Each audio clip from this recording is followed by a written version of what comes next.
Is it's your boy Sam back here with another video, and in this video today, guys, we're going to be taking a look at this past week as far as content, as far as some of the changes 2K made, and how it's kind of changed my view on my team and why the community is so upset in general and why they have a right to be. Now, before I dive any further into this, just know I'm personally enjoying the MyTEAM mode, but that does not mean this last week was a good week. Now, let's just start with the agenda. So in the past, what have we saw? Well, every Tuesday we saw some free content, okay? Whether it's the summer standouts, same face, new place. We saw some really solid free cards in these too. On the Friday, guys, there had been an agenda group for a free pack, basically for the Friday promo, in which this week we didn't get that either. Okay, this week, here's what we saw.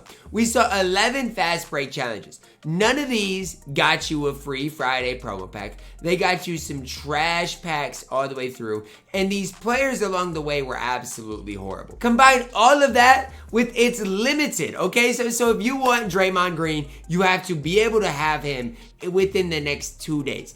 It's not like, oh, well, Draymond lasts until the end of the season either. No, he expires at the end of the week. So let's say you were on vacation from Friday through Sunday. You won't even be able to get Draymond Green because you couldn't grind this Calvin Murphy challenge out until Friday. So you basically have a 3-day span to get Draymond Green, which in my opinion is just absolutely horrible. So from top to bottom, guys, as far as this new fast break content compared to this old content, it's not even close to being the same.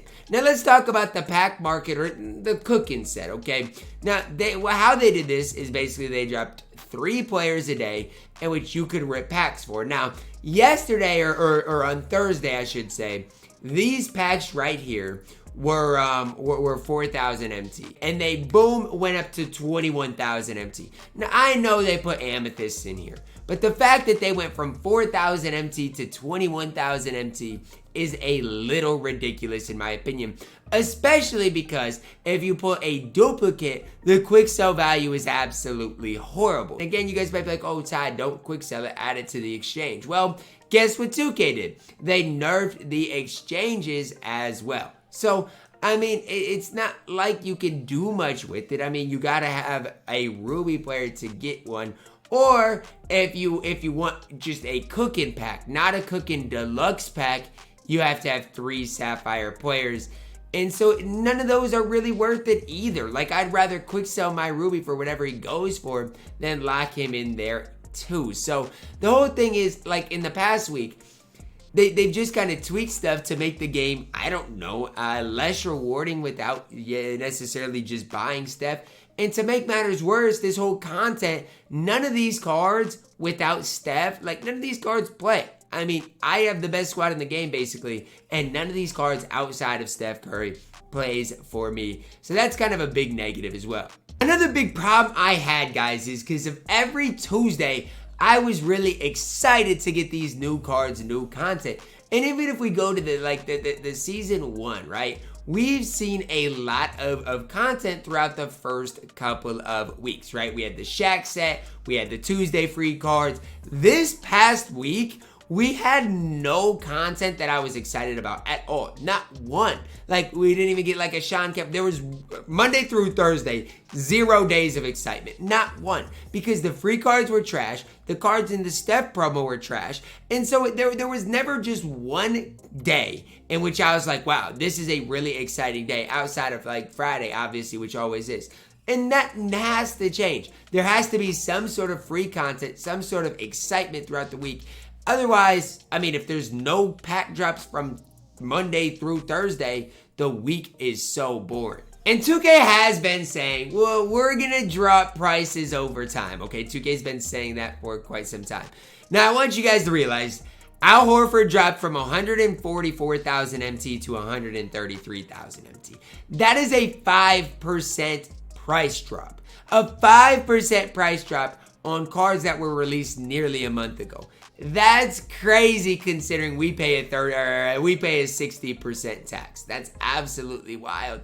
These cards gotta drop more. Otherwise, nobody, like, it's useless. If these cards don't drop by more than 5%, it really truly is nearly worthless for everybody to even look at buying these. Now, I know if they continue to drop over time, like, they're going to be more affordable, all that stuff. But as it stands right now, we've got, 3 sets that dropped? And even these Series 1 sets, they remain the same. And they probably will throughout the year. But it's like, come on, 2K. You've got to help us out a little bit. I mean, they got rid of the exchanges. They hardly put anybody on sale. Like, the deal of the day is... This is probably what the price drop should have looked like for the amethyst cards. I'm just frustrated because this week, from Monday through Thursday, we saw basically no content. Okay, no content. None of these cards for Steph Curry were exciting at all. You have to lock in a ton of money, a ton of MT. So when you talk about the price of Steph Curry, I do want to touch on this. How expensive was Steph Curry? Well, to buy him, he was basically 300,000 VC and about 750,000 MT. Now, what was T-Mac? Okay, T-Mac was about 550,000 MT, and right at that, I do believe $60 mark, if I remember right, for T-Mac. I think he cost, if I remember correctly, right around that 200 and I don't know, it's a little over 200,000 VC. VC wise, you would have to spend $70 to get Steph Curry. When you compare that to the content we've gotten in the past, obviously Shaq was more expensive, but that was over 6 pack drops. Steph Curry is more expensive than T-Mac, and T-Mac is probably more, I'm gonna say it, more worth locking in because you get Scottie Pippen as well. I just feel like the value of this set wasn't good. The time it took to get Draymond probably wasn't worth it. It's just this whole past week was just an absolute disaster. I like when 2K tries new things. I do. I think when they try new things, it's important. This week could have been a massive W if each and every one of these free cards would have been decent. Each of them would have been good. It would have been fun if this collection would have been good and we knew it was happening all week. And it would have been great if they didn't nerf the exchanges. But from top to bottom this week, there's not one positive thing the MyTEAM community could take away from this week. Not one. And I think that's why the community is kind of really upset about this past week in general. Like, yes, there's a lot of things wrong with the game mode, with the player market. We know that. Things need change. But when there's not one positive thing that happens in the MyTEAM community over the course of the last week, that's where people really start to get frustrated and just fed up with the mode in general. Again, I'm having a lot of fun playing the mode, but when you're asking people to spend $70 every Friday on a promo and only have one player make the squad, you're setting the community up for failure, especially if they're not going to be able to make MT by selling any of these cards back. 2K, man, we've got to be better in the future. Again, I'm glad we're trying new things, new promos, new stuff like that. But hear the community out, okay? We're grasping at straws right now. The player market needs to be fixed. We need better exchanges. And look, please make these grindable cards decent. If each and every one of these grindable cards would have been good, I think that would have fixed a lot of what went on with the community. When you give us 5 garbage men for the Draymond Green set, when all of the cards for Steph Curry outside of Steph Curry absolutely reek, what do you expect the community to say when we're getting taxed on 60% and you're nerfing the exchange? The community is not going to be pleased. Hopefully 2K makes the right changes in the MyTEAM playbook ahead of next week because, again, the community is grasping for something. That's going to wrap it up for our video today, guys. Drop a like on it, subscribe if you are new. As always, man, I love you guys, and have a blessed day.